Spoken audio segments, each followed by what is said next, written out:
Magandang araw mga ka-idol, salamat sa pagsubaybay sa RCJC Game Time. Heto ang yung PBA News Updates ngayon. Heto ang mga resulta ng laro ngayong araw.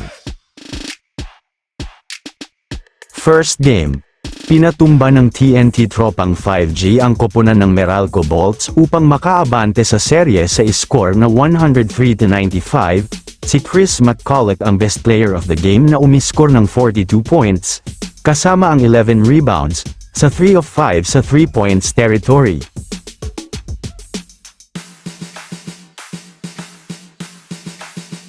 TNT Tropang 5G, player score.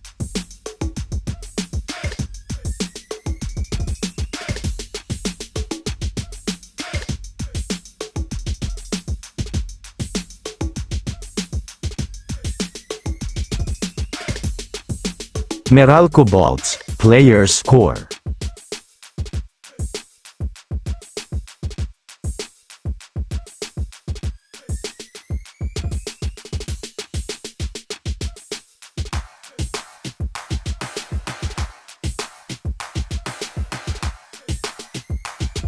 Second game. Tinaob ng Barangay Ginebra ang koponan ng Rain or Shine Elasto Painters ngayong gabi sa score na 111-104. Si RJ Abarientos ang best player of the game na nakapagtala ng 31 points, kasama ang 4 rebounds, at 8 assists.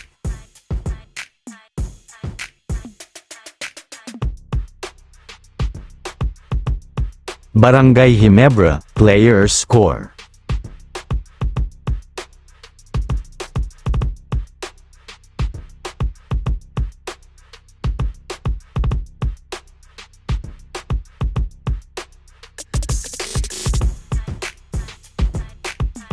Rose, player score.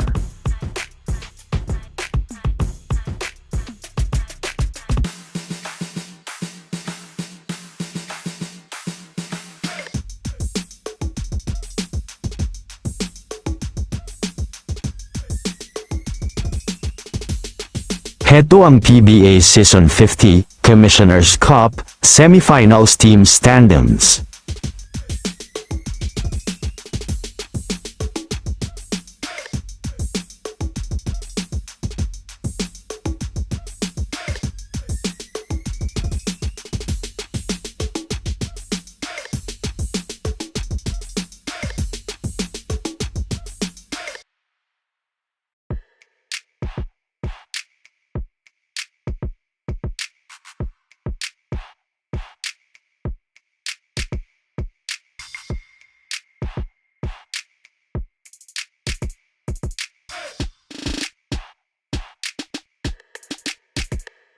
Heto ang PBA Season 50, Commissioner's Cup, Semifinals Game Schedule. May 31, 2026. Unang laro, mag-uubusan ng lakas at tapang ang koponan ng Barangay Ginebra at Rain or Shine Elasto Painters sa linggo, May 31, alas 5:15 ng hapon sa Inaray Center Antipolo.